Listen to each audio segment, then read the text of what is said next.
Hello and welcome. Today I have in front of me a saber that I have reviewed before with electronics that I have reviewed before. This is an Ultrasaber shock equipped with their Diamond board, which is the newest board from Ultrasabers. Now the reason that I am reviewing it again is Ultrasabers has updated the Diamond board rather substantially since I did my last review. So before I get started, let me go ahead and give the camera a close-up of the saber and the board real quick.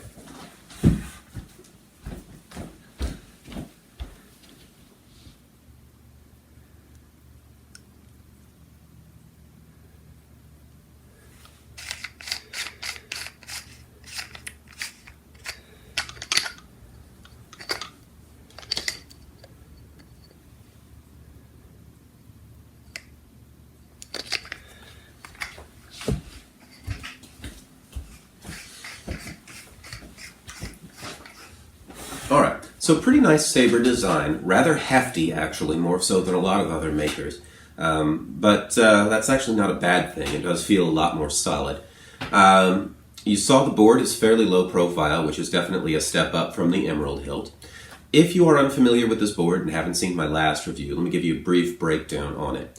The Ultrasabers Diamond is a really nice board that gives you full control over red, green, blue, white, or red, green, blue, amber LED, whichever one is in your saber. You can customize all elements of the saber, including each sound effect, full access to a rainbow within a specific effect. Basically the most customization that I've ever seen in a lightsaber. The catch is that came with a definite price, and in my last review I discussed what that price was. In short, it was that you had to have a freaking PhD in order to be able to figure out how to arrange the settings on this.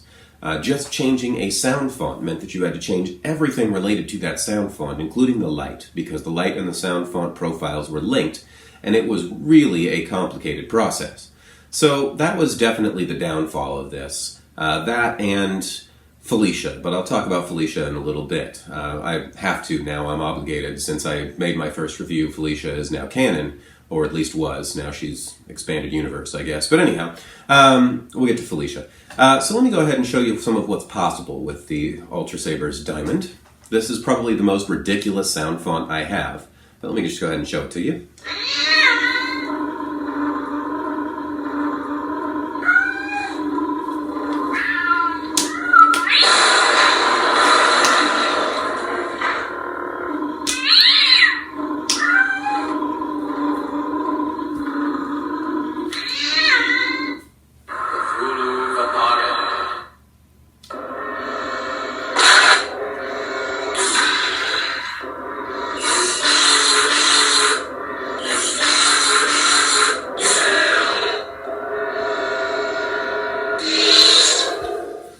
Okay, so I showed you a couple of sound fonts there. The cat font, you notice it was cycling through all the colors of the rainbow there for its idle hum. That's pretty dang ridiculous. I really want to get the Tinkerbell font and have it have a rainbow blade too. And then a Cthulhu blade. And you notice that they had vastly different pulses. I used a force effect in there, which is a double twist of the wrist, gives you a force effect. They have clashes, they have stabs, they have swings, they have a spin effect as well that I have turned off because I don't like accidentally triggering it. There's a gesture system that I'll talk about very briefly in a moment, but a whole lot of features on this. So let's talk about the update. I said that you used to have a PhD to activate the thing, and you also used to have a surgeon's touch in order to navigate the onboard menu. Okay, the onboard menu used to be activated by a force effect with the button pushed, so you had to push the button, turn twice, and that would bring you into a main menu where a woman's voice that I named Felicia because I wanted her to go away, would tell you that you could turn the saber right to get to, I think right was gestures and left was sound fonts, might be the other way around. Turning it one direction would get you to gestures, the other direction would get you to sound fonts. Once you triggered that, you could cycle through the sound banks, you could cycle through the gestures. The problem was that when it got to that right or left, it was a little bit tricky sometimes. You'd try to go right, and half the time it would register a left. So it was a really tricky onboard menu, and you ended up having to listen to a lot of that female voice on there telling you where you were, and it wasn't where you wanted to be. And if you ended up in gestures, you had to hold down the button for 3 seconds, and then she would tell you rather annoyingly, enjoy your saber, and then it would go back to the idle and you'd have to try all over again. So it was kind of a pain in the butt. They have isolated the onboard menu in the new update into 3 different menus. Okay, one of them is accessed through that same force effect. The other is accessed through a clash effect, and the third is accessed through a stab effect. So as opposed to before, where everything was that same menu and you just had to navigate through the route, now you can enter it in 3 different ways depending on what it is that you're trying to get to, which means that it's very unlikely you're going to do any of it accidentally. So let me go ahead and show you. During the demo I gave you a little bit ago, you could see the sound font one, but let me show it to you again. The sound font is achieved by, when it's on, holding down the activation button and stabbing.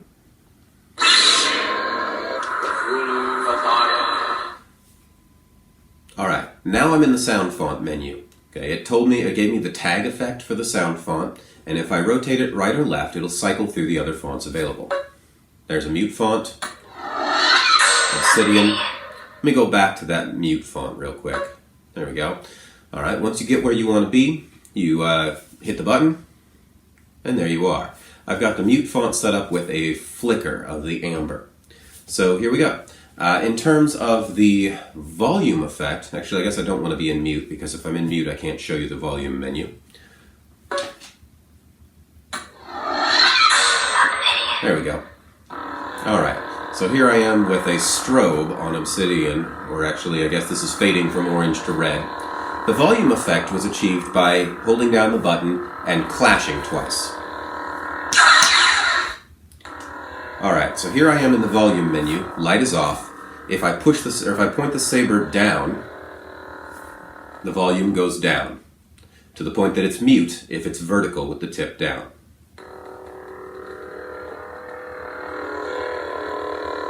That's max volume. That's right about in the middle. Get it where you want it. Let's get it a little bit low here. Turn it off, and there you are. So the onboard mute and the onboard volume control is a really nice new feature that didn't exist before. All right, let me show you the last one. 1. All right. Use. This is Felicia. 2. In use. 3. In use. 4. In use. That's the voice that used to control the menu. But the gesture system is a little bit tricky. I'll get back to 1 and show you. 5. In use. 1. In use. All right, so I get the gesture bank that I want, hit the button. Now override gesture number 1. Place your saber in the start position, then press and release the switch. Execute the new gesture. When finished, press and release the switch again. To cancel this action, press and hold the switch for 3 seconds. Alright, so you heard the instructions there. I'll go ahead and set a new gesture. The gesture system is still a little bit buggy from what I've seen, but let me go ahead and show you.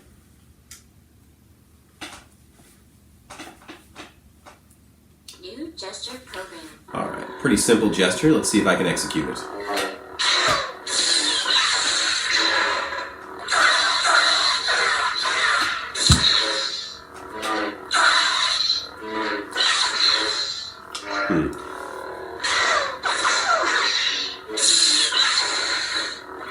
Try that again. 1. In use. You will now override gesture number 1. Place your saber in the new gesture program. Make it a little bit simpler. Ah, there we go.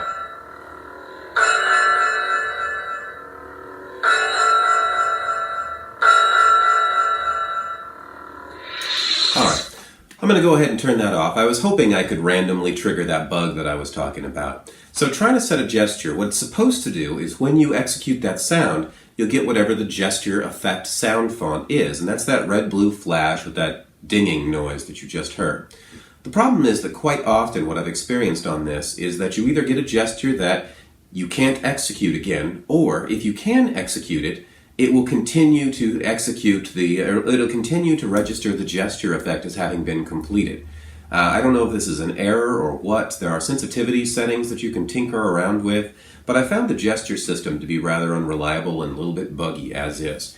So since I wasn't really going to use it much to begin with, that's really neither here nor there for me. But if you were counting on the gesture system, if you want to save it with the presets, leave the ones that are on there. You can look them up on their website. great, the presets work just fine. But the second that you start tinkering with it to set your own gestures, you're in for a complicated process, because sometimes it works, sometimes it doesn't, and sometimes it just registers whatever. At any rate, that's the new Diamond upgrade. It's definitely a step in the right direction. Love the onboard volume control, and definitely like the fact that they have cut way back on Felicia. If you want to see what she used to look like, go back and look at my old Diamond review and you'll see what that feature was like. I said that Felicia became canon. There was a lot of talk with the techs and things on the forums about this board, and eventually everybody came to refer to her as Felicia, so I take great pride in that fact. I'll have to come up with something clever to do next time I review a new Ultrasabers feature, just to see how much I can influence that world, but probably shouldn't tell you that. That'll kind of override it, especially if the techs watch the video. But forget that I said that. I did not say that. There we go. Alright, so Ultrasabers Diamond board update as of end of 2017. This update came out about a month ago, a couple of months ago, something like that, so it's still fairly new. The Saber actually tells you if you don't have the update when you go to plug it in. It says there's an update. It wants you to update your software first and then your firmware, and then you get this updated version on your Saber. So, one other thing about the update, lest I forget. The other thing that you don't need a PhD for now, they have an easy version. If you want to control every aspect of your Saber like you always could on the Diamond, the rainbow settings and stuff like that, you still have to go through that complicated process, though they have put a button on so that you can save your process or your progress along the way and just change one feature without having to change the whole thing, which is nice.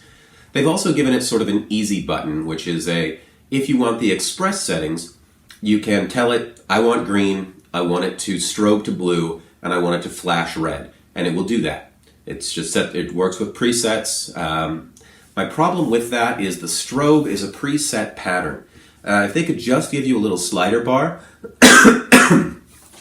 little slider bar that would allow you to set the duration of that strobe so that you could have it be a strobe or a flicker if you set it to set it to a really short setting, that would be cool, and it would be something I've seen in other Sabers that should definitely be able to be accomplished. As it is, you get full control over what color you want the strobe to be and what color you want the flash on clash to be, but you get no control over the duration of that strobe. So again, step in the right direction, but could certainly stand to be improved. So there we go. Now I think that's everything. That is the Diamond board. If you have enjoyed this review and it's been helpful to you, please join me back for more of them, and I'll see you around.